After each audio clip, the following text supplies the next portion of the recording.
Hello বন্ধুরা, তোমরা নিশ্চয়ই খুব ভালো আছো। আমিও ভালো আছি। এখন বিকেল 3টে বাজে আর আজকের ব্লগটা এখান থেকে শুরু করছি। আমি রেডি হচ্ছিলাম এক জায়গায় যাবো বলে, আর হঠাৎ একটা আওয়াজ শুনলাম। দেখি একটা পাখি এখানে জানলায় আটকে গেছে, বেরোতে পারছিল না। আর একবার বেরোতে পেরে সে একেবারে হাওয়া, আর এই চত্বরে দেখা যাবে না তাকে বোধহয়।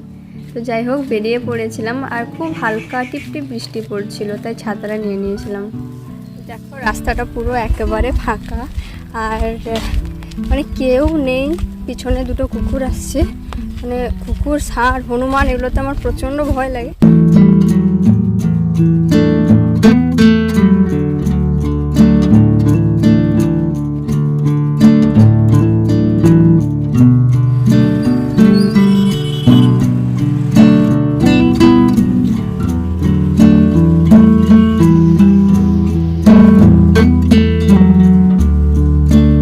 কাজ শেষ করে বাড়ি ফিরতে অনেকটা দেরি হয়ে গেছিলো। দেখো প্রায় 6:10 বাজে।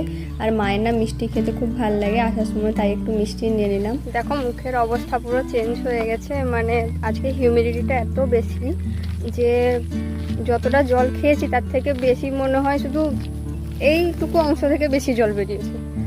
তো এখন প্রায় বাড়ির পাশাপাশি পৌঁছে গেছি। একজন ডাকছিলেন আমাকে, সেজন্য আমি মাঝখানে বন্ধ করে দিয়েছিলাম।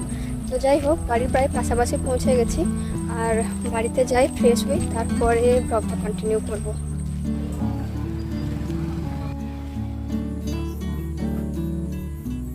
তিন্নি, তিন্নি কই? তিন্নি,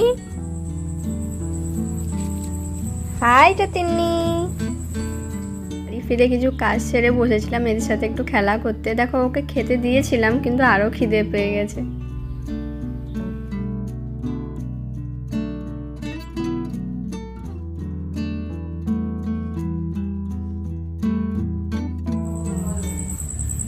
বলো মিয়া, পুচি বলো, পুচি, ও পুচি,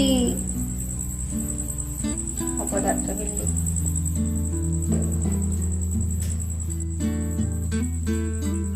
তারপরে রাতে মায়ের সাথে বসেছিলাম একটু রুটি করতে। আমি বেলে দিচ্ছিলাম, আমার মা সেঁকে দিয়েছিলেন। কিন্তু আমার তো রাতে বা দিনে কোনো সময় রুটি, দুধ সব কিছু খাওয়া মানা। আর তারপর ভাই আর আমি বসেছিলাম ক্যান্ডি ক্রাশ খেলতে। তোমরা কে কে এখনও ক্যান্ডি ক্রাশ খেলো বলো।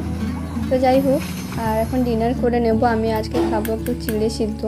তো আজকে এতটাই, কারণ আমার কিছু কাজ আছে, এখন সে কাজগুলো গুছিয়ে নিতে হবে। তারপর বিছানাপত্র ঠিক করে নিয়ে ঘুমোতে যাব।